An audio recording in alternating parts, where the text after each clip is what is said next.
நாம் வாழும் பூமியானது மனிதர்களுக்கு மட்டும் சொந்தமானது கிடையாது.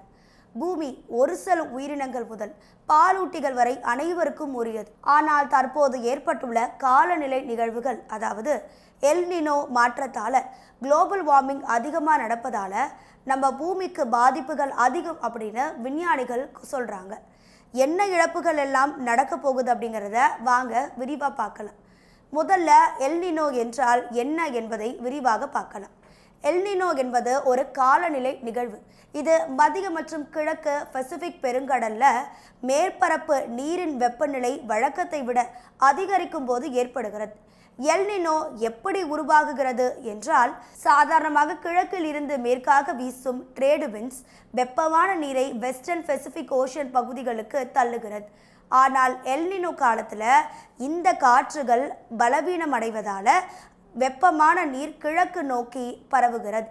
இதனால் கடலில் வெப்பநிலை மற்றும் வளிமண்டல சுழற்சியில மாற்றங்கள் ஏற்படுகிறது. இவை காலப்போக்கில் பல அழிவுகளை ஏற்படுத்துகிறது. மனிதர்களால் ஏற்படும் மாற்றங்களால் ஏற்படும் விளைவுகள். உலகளாவிய வானிலை முறைகளில் மாற்றம் ஏற்படும். சில பகுதிகளில் அதிக மழை, வெள்ளம் ஏற்படலாம். சில பகுதிகளில் வறட்சி மற்றும் வெப்ப அலைகள் அதிகரிக்கலாம். இந்தியா போன்ற நாடுகளில் பருவமழை பலவீனமடைய வாய்ப்புள்ளது. வேளாண்மை, நீர்வளங்கள் மற்றும் மீன்வளத்துறைகள் பாதிக்கப்படலாம். இதில் சற்று நமக்கு ஆறுதல் அளிக்கும் செய்தி என்னன்னா, எல்னினோ நேரடியாக இமயமலையில் உள்ள மவுண்ட் எவரெஸ்ட் சிகரத்தை அழிக்காது.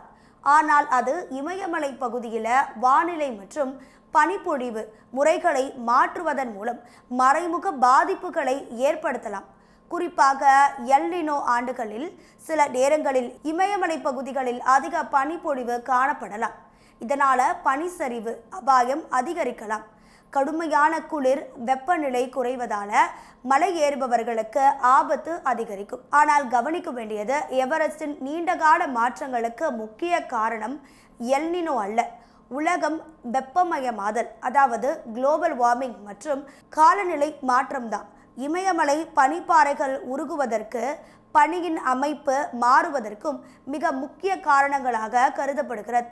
பூமியில் நமக்கு தேவையான தண்ணீர், ஆக்சிஜன், பொருத்தமான வெப்பநிலை ஆகியவை இருப்பதால தான் பூமி உயிரினங்கள் வாழ ஏற்ற ஒரே கிரகமாக உள்ளது.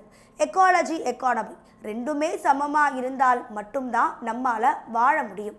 ஒன்றை விட்டுட்டு ஒன்றை முந்தி செல்ல நினைத்தால் அது நமக்கு அழிவையே தரும். எனவே நாம் அனைவரும் பூமியை காப்பாற்ற வேண்டும். இந்த எல்னினோனால என்னென்ன காலநிலை மாற்றங்கள் ஏற்படும்னு நீங்கள் நினைக்கிறீங்க? என்னெல்லாம் பண்ணால் நம்ம பூமியை நம்ம காப்பாற்றலாம்? மறக்காமல் உங்கள் கருத்துக்களை கமெண்ட்டில் சொல்லுங்கள்.